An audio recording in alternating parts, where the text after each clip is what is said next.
Well, thank you everybody for coming to the Human Resources Committee on the 26th of March. Apologies from members, Nikki. Have we had any apologies from members? No apologies, Chair. We have got apologies from the Chief, and I just thought if we took a minute just to send a message to him at some point, just to say that he is in our thoughts today, because unfortunately it's his mum's funeral, so he was unable to attend this meeting, and I'm sure we all send him our warmest thoughts at this very difficult time. Absolutely. Yeah.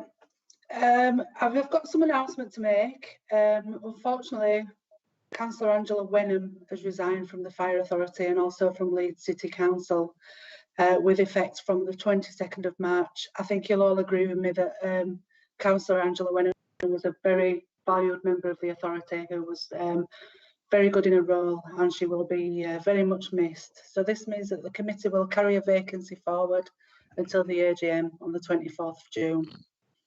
I know the Chair will pass on our regards to Angela. I know he has spoken to her. I'd also like to welcome Councillor Louisa Cunningham to the meeting. Has Councillor Cunningham managed to join us yet, Nikki? Yes, she's here. Yeah, good.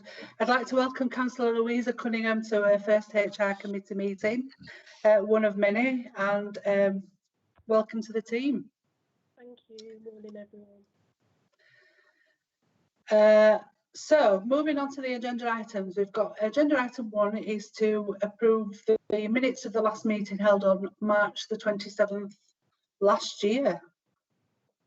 Any matters arising at all from the minutes?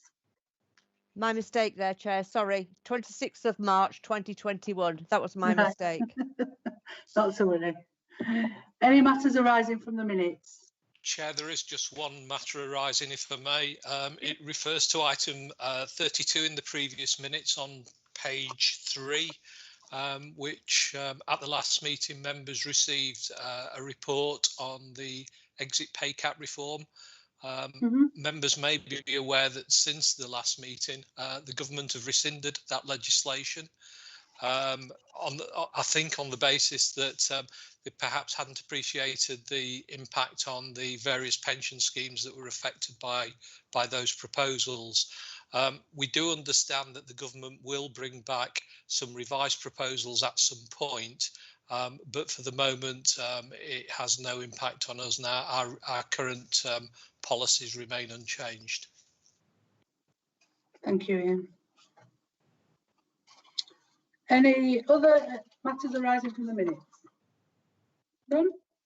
Moving on to agenda item 3 is any urgent items, none of which being added to this meeting. Agenda item 4, admission of the public. No items require exclusion of the public. Moving on to agenda item 5, any declarations of interest. I'm sure we're all aware if we have any that we have to declare them in the usual way. So, moving swiftly on to agenda item 6, which is the pensions update presentation from Claire Johnson, I believe. Chair, if I could just say a few words of introduction, perhaps just to explain to members why we've brought this item and why we're doing it in the form of a presentation. Of course, Ian. I'm sure members will be aware of the decision made in the courts a couple of years ago that the changes, or some of the changes to the pension schemes, were deemed to be discriminatory. And we spent the best part of the last 2 years trying to understand the implications of that for the authority.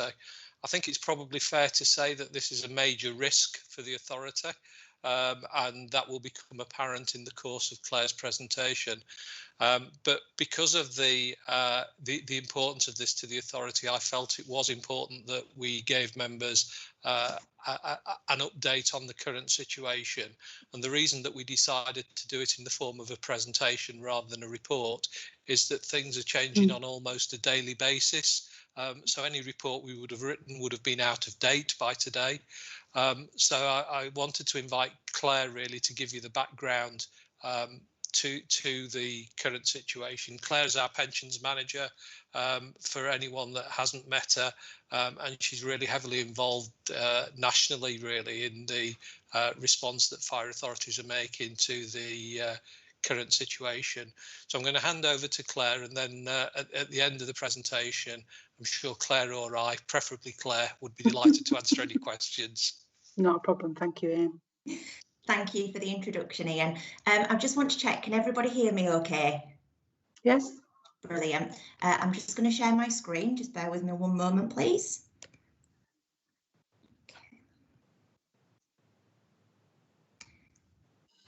Can you all see the presentation on your screen now?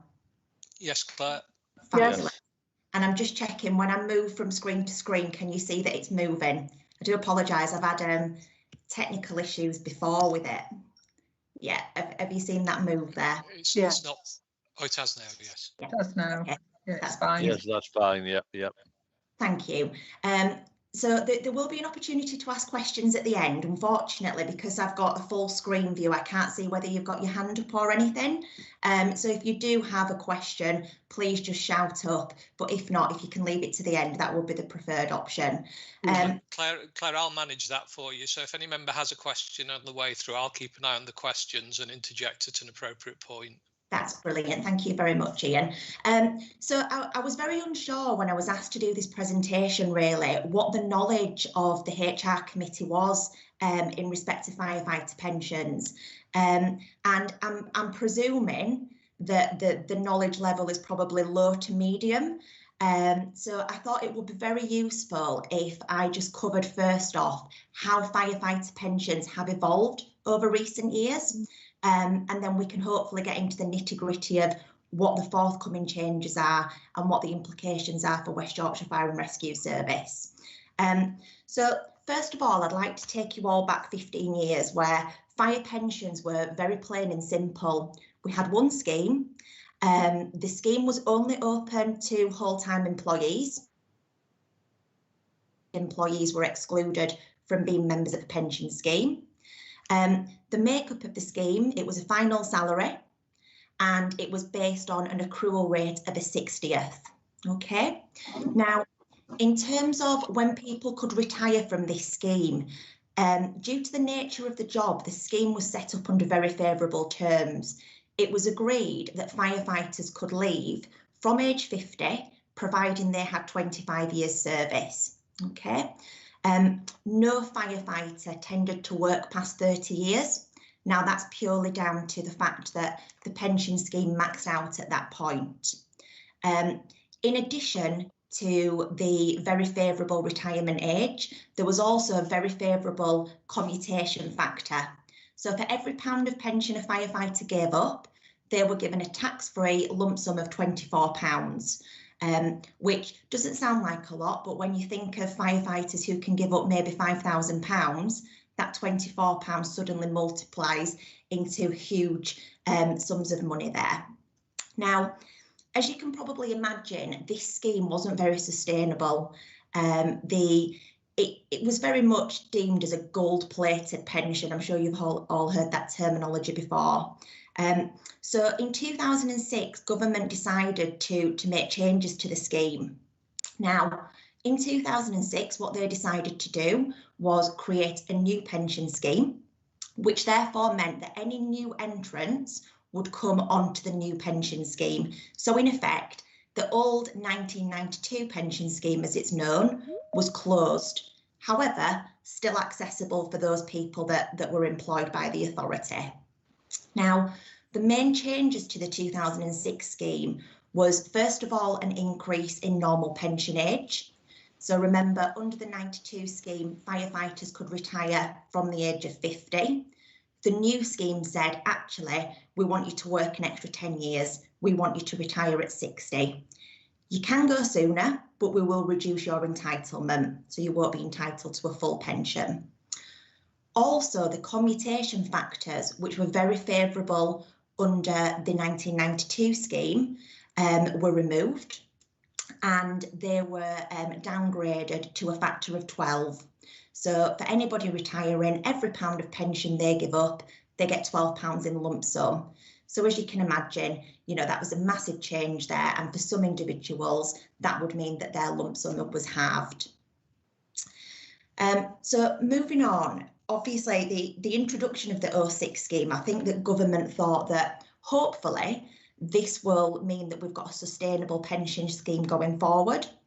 However, we had the financial crash, and the coalition government in 2010 decided to appoint a commission, an independent commission, which was chaired by Lord Hutton, who was a former Labour pension secretary, to look into public sector pension reform. Okay, so what we're going to look at today is obviously the firefighter pension scheme, but there has been reform throughout all of the public sector pension schemes. The reform has impacted differently in each scheme. So Lord Hutton was commissioned to do the report, and basically the reforms that he was trying to get to was a good quality pension which is sustainable for the taxpayer, for the individual, and provides fairer benefits going forward. Okay, so then this brings us on to, well, what happens with those people that are in the other schemes? So what protections were people offered? Because this is a major change that we're talking about here. In terms of the scheme protections, when the 06 scheme was introduced back in 2006, the existing cohort of members were fully protected in the 1992 scheme. So they didn't have to move into the 06 scheme. They had the option to move over if they chose to do so. And just to give you an idea of numbers here, out of a workforce of over 1,000 people, we had one individual who chose to move into the 2006 scheme. Okay. Now, because of the scheme protections that were in place for the 06 scheme, that was never challenged by any unions. They just accepted that going forward, new scheme members will move into the new pension scheme that was in force at the time. Now, when the 2015 scheme was introduced on the 1st of April 2015, whether you were protected or not was all down to your age. So for some very unfortunate people, depending on when they were born, would depend whether they were a fully protected member, an unprotected member, and for an unprotected member, that meant that on the 1st of April 2015, you moved into the new pension scheme, or whether you had what we call taper protection, so partial protection. And what that meant was you would remain on the legacy scheme for a longer period of time. However, within the next 10 years, you would move on to the new pension scheme. Now, depending whether you were a legacy member of the 92 scheme or the 2006 scheme, depended what level of protection that you were given. And as I've covered already, it was down to when you were born. Okay, so it was very age related. Now, in the report that that was published from Lord Hutton, it made very clear in there that when public sector pension schemes are changing and they are looking at moving to a more affordable, sustainable scheme, to make sure that no discrimination is caused. And you can clearly see here that there is clear discrimination based on age grounds. Now, government in their wisdom at the time thought that, well, actually, we're going to protect the older workforce because the older workforce have got less time to make alternative arrangements and adjust to the new legislation. So they thought that their protections, although, yes, on the face of it were discriminatory, they did think that they were legitimate. Okay. So this then brings us on to the legal challenge, and I'm sure for many of you that have been part of the Fire Authority for the last few years will know that this has been a rumbling issue with the FBU. We've had strike action, etc. But in the background, there has been an ongoing legal challenge. Now, the FBU challenged the transitional protections on 4 grounds, and they were as follows. First of all, age. It's clear if you were over a certain age at a certain date, you would have protection or no protection in some cases. Race, gender, and equal pay. Now, the race and gender come down to the makeup of fire and rescue services. It tended to be the older cohort of employees that we had tended to be male and white. It's only in recent times that we've tried to really promote diversification in the fire service. So again, the people of a female gender or from a BAME origin or something like that, they were tended to be younger and tended to have less protection. Now, the legal challenge rumbled on for a number of years, and I'm not going to bore you with all the to-ing and fro-ing that was had there, but ultimately the judge decided that everything else will be thrown out. However, they will uphold the complaint based on age grounds. Now, the Employment Tribunal's findings are that the transitional protections are discriminatory. So it's the transitional protections only. So what this is saying is that if government had made the decision to move everybody into the new scheme on the 1st of April 2015, that wouldn't have been an issue. It's not the moving of people into the new scheme that's discriminatory. It's the protections that some people were or were not given.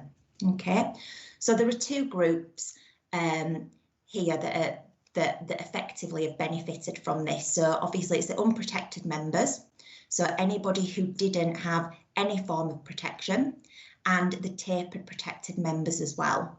And I think that the point that we're trying to get across to our workforce at the moment is that it isn't the new scheme. The fact that the new scheme has been created isn't discriminatory at all. It is just purely the protections that surround the movement of people into that scheme.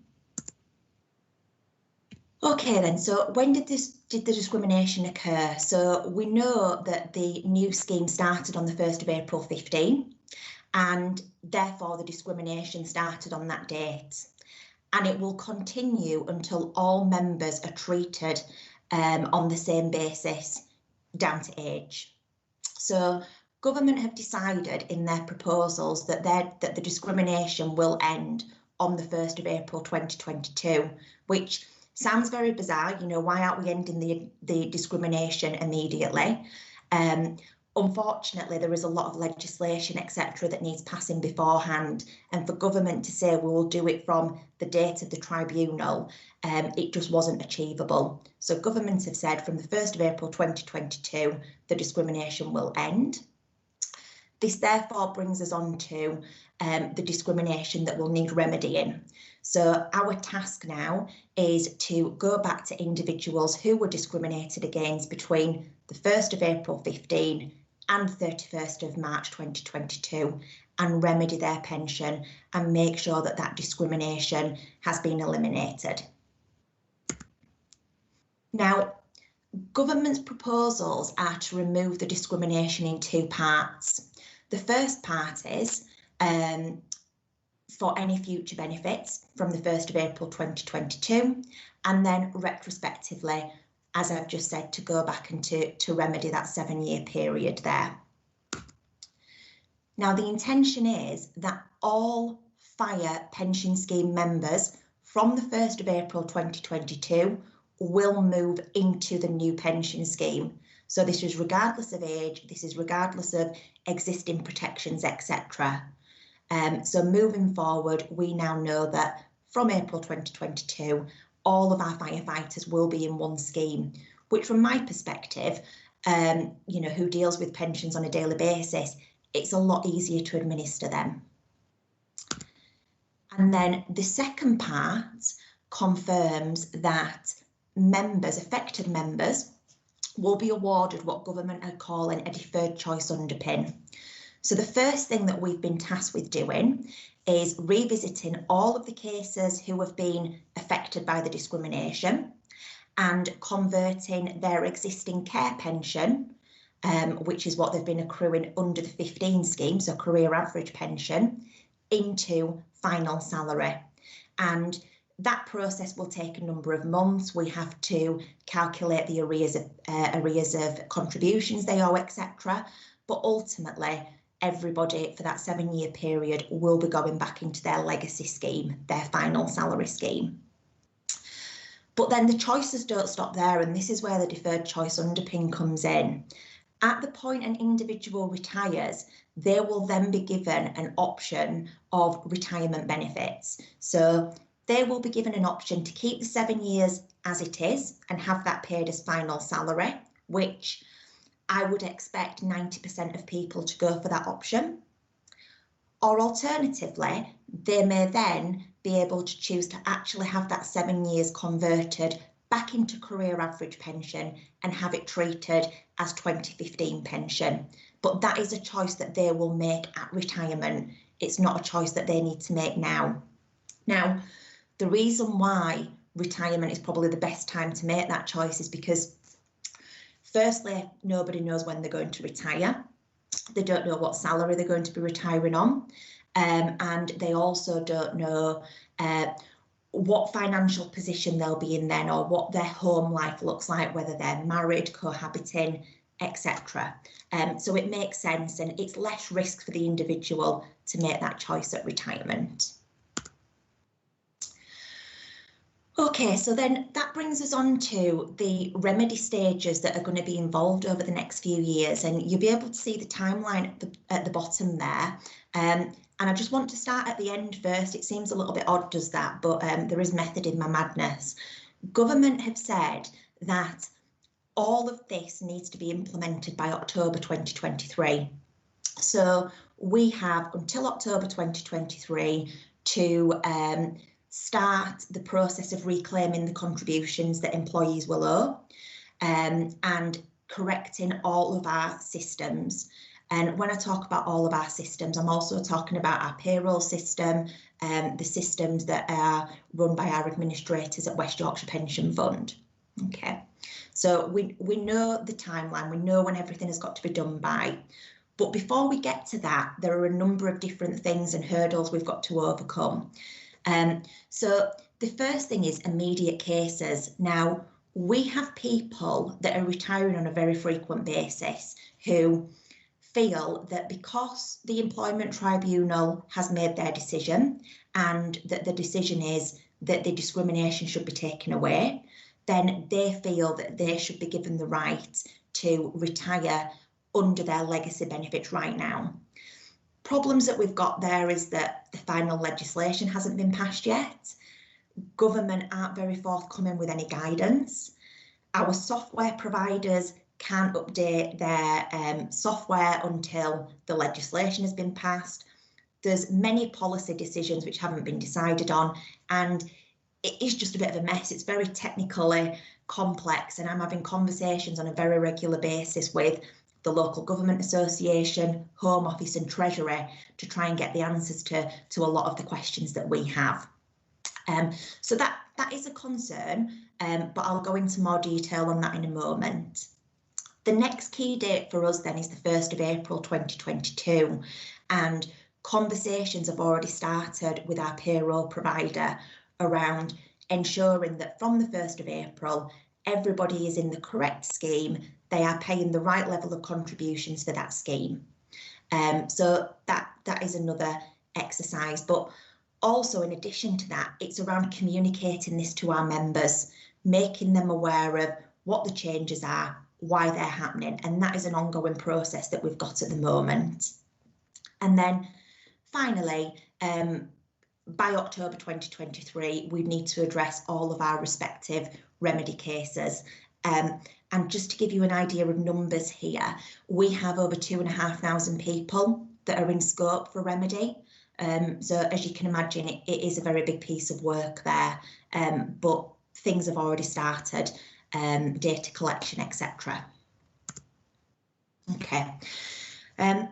So as we touched on in the last slide, we are finding ourselves in a little bit of an issue here with the immediate cases that we've got. Now, thankfully, Home Office have released what's called immediate detriment guidance, and we have now had confirmation that we have the legal powers to use this guidance to pay benefits. So I am pleased to confirm that if any individuals are retiring in the next 12, 18 months, etc., we should be in a position to pay their benefits under what we expect final remedy to look like. there are a couple of risks that are associated with this, unfortunately. Until the final policy has been decided by government, there is a risk that our calculations may differ to what the final policy intent actually says. Again, that is something that we've considered at length in discussions that I've had with Ian, who's the scheme manager for the authority, and with the chief as well. And we feel that in the balance of that this is the right thing to do. Why would we hold up paying people's pensions just because we feel that, you know, that there might be some small technical issue at the end that may need addressing. And on the flip side of that, you know, there is a real threat out there from the unions that if we don't use the guidance issued by the Home Office, that potentially they will take us to court. There are 3 cases at the moment which thankfully don't relate to this authority, but there are 3 test cases at the moment that are going through the court process that all relate down to immediate detriment and remedy. So we feel that it's the right thing to do for our workforce, and on the balance of all the risks, that it probably is a risk worth taking. Okay then, so the final slide that I want to go through with you all is around the financials. As you can imagine, we don't get anything in this world for nothing, I'm afraid, and there is a price to pay for all this. The 7 years that we'll need recouping under remedy will be a very costly exercise. And Alison has very kindly put together this slide, and I will go through it, but Alison is on the call for questions, so I'll defer those to her. In terms of funding firefighter pensions, funding comes from 3 areas. The first one is through employee contributions.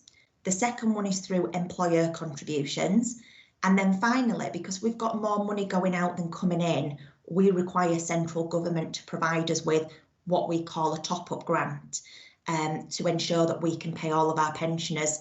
Unfortunately, the money that comes in doesn't cover all of those outgoings like you would hope in a normal scheme. I believe it is still under debate as to whether government will be footing the bill for remedy, or whether that will come through the authority. However, whatever way it comes, government have made it very clear that going forward, it will not be the responsibility of the taxpayer to pay for these gold-plated pensions. So we would expect that in future, contributions for both employees and employers will increase. Not that long ago, actually, back in 2018, contributions increased on average of around about 12.6% for the employer. Now, as Alison has put on this slide here, for every 1% increase, there is a 0.35 million per annum difference in cost for the authority. So as you can imagine, it's a very costly exercise, is this, and we do expect that contributions in future will go up for both us, for both the employee as well, and potentially there will be people out there that decide actually being a member of the pension scheme, it's not an affordable solution for them, which is very disheartening to hear, but it is a fact, unfortunately. And just before I move to questions, I've done some quick calculations this morning. In terms of the contributions, there is a difference between the scheme of around about £3,000 a year for an average firefighter. So this is for the employer contributions. So under the 1992 scheme, the employer would pay in the region of £11,800 a year, whereas under the 2015 scheme, the employer would pay in the region of about £9,100 per year, so around about £2,700. Now, if we multiply that by the 7 years that are in question, you're looking at around about £18,900 difference in contributions there over that 7-year period. Now, in terms of the numbers of people, as I've mentioned, we've got around about 2,500 people that are in scope. We have about 500 people that are worst case scenario. So these were the individuals that had no protection. So from the beginning, they have been a member of the 2015 scheme. if we multiply that figure by those 500, that comes to a bill of over £9 million. So we're talking huge amounts of money here. Public sector across the board, government estimate that it's going to be in the region of £17 billion will be the pension bill, thanks to the Employment Tribunal finding the way that they found. Okay, so that's pretty much everything that I wanted to cover. I appreciate that it's very much a whistle-stop tour of fire pensions there, so I do apologise that if I've skirted over a few issues, and if you'd like me to go back and clarify anything, I'm more than happy to do so. But I'm also happy to take any questions that you may have. Thank you, Claire. That was very informative. Has any members got any questions?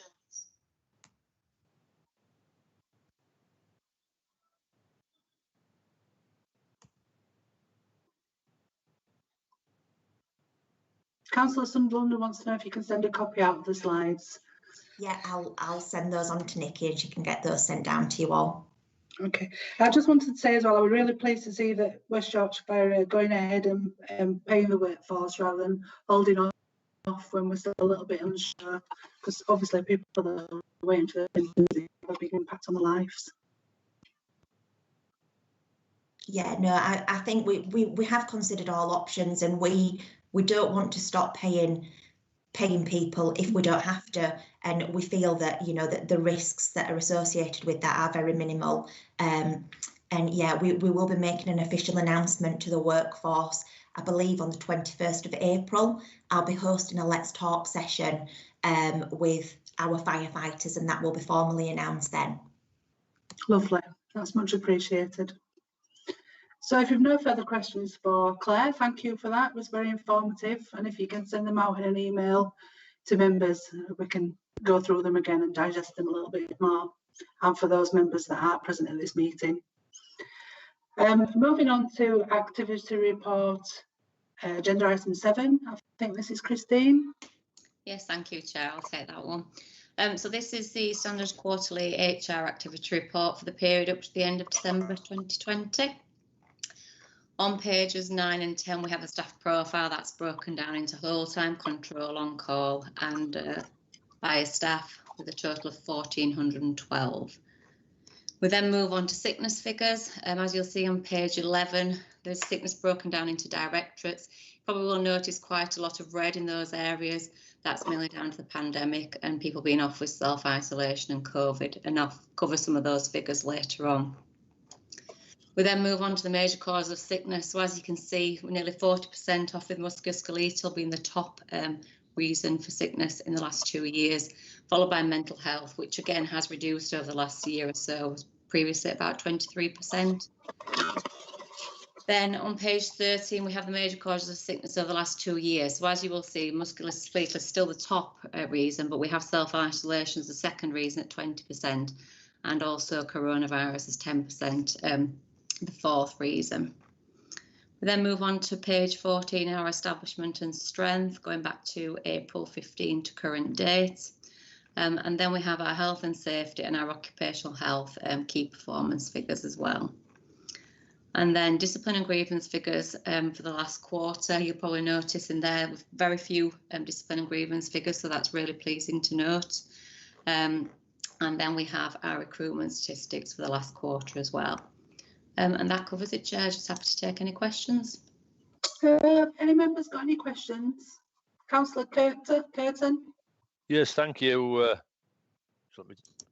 Yes, thank you, Chair. It's just on the mental health issue there. The figures there, they just still seem quite high. Is this are these sort of normal figures compared to other fire authorities? Could I just ask that question? Yes, Chair, thank you. We do compare all our sickness figures to other authorities, and yes, it is very similar. As I said previously, they have been up at around 23–24%. And in relation to our occupational health, we do quite a lot of work around mental health. We've actually run training for managers around mental health, resilience, etc. And there is on our SharePoint, our West Yorkshire Fire Service internal website, a lot of details to assist individuals in relation to any mental health. We do make sure also that staff are referred quicker, so that if they're off work within 2 weeks, they will get referred to our occupational health unit as well. Okay, thank you, Chair. Ian, did you want to come in at that point? Yes, please, Chair, if I may, just to add really to what Christine said, the issue with mental health is a bit of a double-edged sword for us, because over the past few years we've done lots of work with staff and managers, including working very closely with Leeds Mind to really draw attention to mental health. And I think what's happened in the past too often is that people have been really reluctant to actually declare that they have a mental health concern. And it's often got reported then as something else, whether it be a bad back or flu or whatever. So actually, in some ways, the fact that the mental health figure is quite high, I think is a reflection that staff actually feel okay to talk about these issues in the workplace now, and they wouldn't have done a few years ago. So whilst we're concerned about levels of absence always and generally, I think we can take some comfort that at least people are now prepared to declare that they have a mental health issue, and once they do that, we can ensure that the proper support is put in place to try and help them through whatever difficulties they're having. Thank you. That's good to know then, thank you. Councillor Shaheen? Yes, thank you, Chair. I think my question's actually been touched upon, but it was really in regards to mental health. It's really good to see the numbers are actually on the downside, even though the percentage rate is high. But like Ian did mention, someone like for myself, I work in the field of mental health, and it is really, really difficult to accept the fact people are struggling with their mental health. So it's really, really good to see that we are on top of stuff like that, so we have got what it is in place. But my question was really in regards to coming out of the pandemic, and mental health is really on the rise. What robust plan have we got if, for example, the numbers just go flying high? What have we got as a backup to make sure we could actually meet that demand? And like Ian said, once again, it's not easy for people to accept or talk about them struggling with mental health, so it's not always a physical disability that you could say, oh, this person's struggling. So yeah, so that was really my point in regards to that. But just on the sickness table, Christine did mention in regards to a lot of the reds being regards to COVID isolation, so thank you for that. That's actually clarified it for me, so thank you. Anybody want to come back on that, Ian, regarding future mental health provision during after the pandemic? I don't want to step on Christine's toes, so she was going to answer. That's fine, but if not, I mean, the main intervention that we have is our 24-hour employee assistance programme, which is run through a partnership that we have with AXA PPP Health. And what that allows is that for a staff member or any of their immediate family to contact AXA PPP's counselling service 24 hours a day, 365 days a year. And that call will involve an initial diagnostic with a counsellor. That counsellor will determine then whether support is best offered via telephone consultation. There is also then the provision for AXA to arrange face-to-face counselling for individuals where that's most appropriate, and we pay for up to 6 sessions of counselling to support individuals, and occasionally we'll pay beyond that as well if we feel that a few more sessions would really help. So I think we are fairly well covered with that. Dave's also put a comment in the chat bar as well about some of the work that we do around stress awareness. But I think the service that we offer to staff through AXA PPP is really well received and is very well used. Thank you for that. Any further questions on the activity report? If not, thank you, Christine.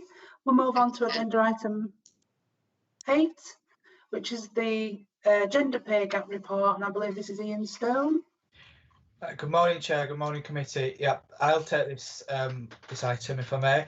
I think the first and most important thing to highlight is that the trend shows a positive one over the last years. We were required to start reporting from 2017 rather, and we looked at the data, gathered some data for the previous year, and it's showing that that important downward trend across all. The pay gap this last year is showing at 11.6%, which is a further reduction on the 2019 pay gap, which was tracking at 14.7%. And our median pay gap is now 6%, which is at its lowest. So we will look at median pay gap is the halfway point between the lowest paid man and the highest paid man, and again the lowest paid woman and the highest paid woman, and that shows that women in the organisation are earning 94 pence for every pound that the men in the organisation are earning. So still, a long way to go, but we are moving in the right direction. One thing just to share with committee is that the Equality and Human Rights Commission have just announced that employers will now have an additional 6 months in which to report their gender pay gap data for this current reporting period. However, as an organisation, we've gathered the data. We're confident that that data is accurate, so we do intend to upload that data on the original deadline, which was the 31st of March. If I could take you forward to page 32, if I may, within the gender pay gap report itself, I'd just like to share with you the steps we've taken forward, the progress, and then our sort of next steps going forward. What we know, because of our organisational profile, is that there is an overrepresentation of men in operational roles. That's something that as an organisation we're working on. We've done a significant amount of work in our latest recruitment round to target women and other underrepresented groups, so people from BAME backgrounds also, to try and change that profile. But it's not something that we're going to be able to do overnight. Because to do that, we'd essentially have to, send a number of our firefighters off into the sunset and bring a number in, and that's not feasible. It's not realistic, and it wouldn't support our operational resilience. We're also active regionally and nationally through the work that we, alongside our partners in the National Fire Chiefs Council, and we're proud within our organisation that we're part of a pilot programme for women's mentoring, which the National Fire Chiefs Council are now looking at as potentially becoming a national model. So we're in at the ground level of that, and we've worked with our sort of nearest fire and rescue services, North Yorkshire, South Yorkshire, Humberside, and ourselves. If I could take you over onto page 13. Again, I think it's important as an organisation that we raise the profile. Sorry, not page 13, apologies, page 33 on your pack, 13 on that individual report. We've done a lot of work to raise the profile of gender issues in the organisation, and again, that is helping. So our staff networks are very active. We have a number of staff networks, and our gender staff network is particularly active. Provision of training, again, lots of training, so that everybody in our organisation is aware of gender issues. For example, menopause, which does have an impact on operational women, to make sure that our organisation meets its obligations, but also demonstrates to all our workforce that it's the work that you do that's important, and we will support and help and enable people to do that. That's what I want to share with you from the report, but I'm now happy to take any questions, or I'll go through any of those details again if you would like me to. Thank you, that's much appreciated. I think we've got Councillor Shaheen wanting to ask a question. Yes, thank you, Chair, and thank you, Ian, for the fantastic report. And it's a very positive report, and I think it's important that we accept and appreciate and note that as well. It is very positive, and it is hopefully going towards the right direction. My point was just going back to of course, there is still a lot of work to do to make sure we can be transparent and fair across the board, both for women and men.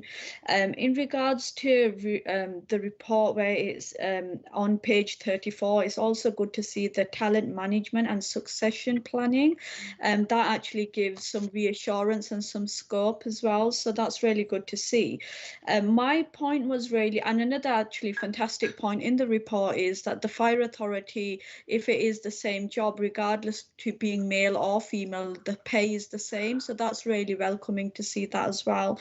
And my point was really in regards to how do we, I know there's a lot of stuff in the next, what next steps as well in the report in regards to how you engage with like communities and making sure there's some robust work out there.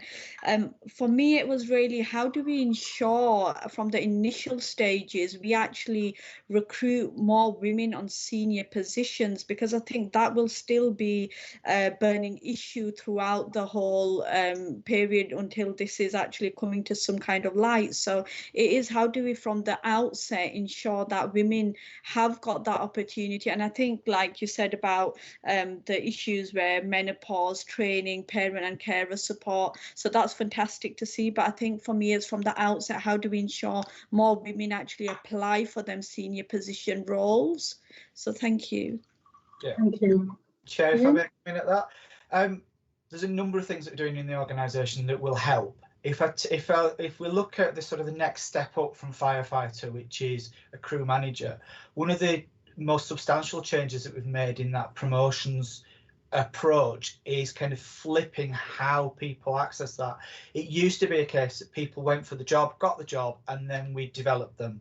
We've flipped that now, so that development and that learning is up front. What statistics tell us in sort of the wider world of work is that women, generally speaking, will talk themselves out of a job if they don't have a greater proportion of the skills, qualities, qualifications, or wherever. Whereas, you know, the majority of men will give it a go, frankly. So flipping that development process round has led to an increase in women coming forward to be developed to ultimately become crew managers. There is a project that's shortly going to start that will move that change throughout the different ranks in operational roles. So again, putting that training, that development and that support up front, you know, we expect will lead, as it has done in that firefighter to crew cohort, it will lead to an increase in women stepping forward. There's other work underway in terms of looking at the shift pattern and how that might impact on different people, what degree of flexibility we may be able to build into that, obviously taking account that we have that operational requirement, you know, to be present when, you know, when the bells go, and particularly for larger incidents for people, you know, higher up the organisation. So I hope that answers your question. Yeah. Thank you. I just wanted to say, sort of going forward in the next steps, it's very positive. You should all be congratulated in the work that you've done and the work that you're planning to do in the future. Any further questions? No? Okay, thank you for that, Ian. Moving on to agenda item 9, which is the minutes of the Yorkshire Humberside Employees Association. This item is just for noting. I'm sure Ian will take any questions if anybody has any.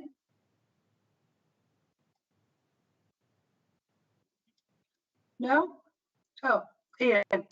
Chair, possibly the only thing to note there, because it will be coming back to the authority in due course, is that pay claims have been submitted by the local government trade unions on the basis that because pay is negotiated with local government employers, the view has been taken that local government staff are not bound by the public sector pay cap. Unison, on behalf of the joint trade unions, have lodged an initial pay claim of 10% for all local government staff. That covers our support staff. That is really significant for us, because at the moment we've made no provision for for a pay award in the next financial year, and every 1% of pay award for our support staff costs us around about £110,000. The expectation, I think, is that there will be some form of pay award. I don't think it will be anywhere near 10%, but probably 2 or 3% is likely. And what's also likely to follow from that, I suspect, is that the FBU, on behalf of firefighters, will lodge a similar pay claim.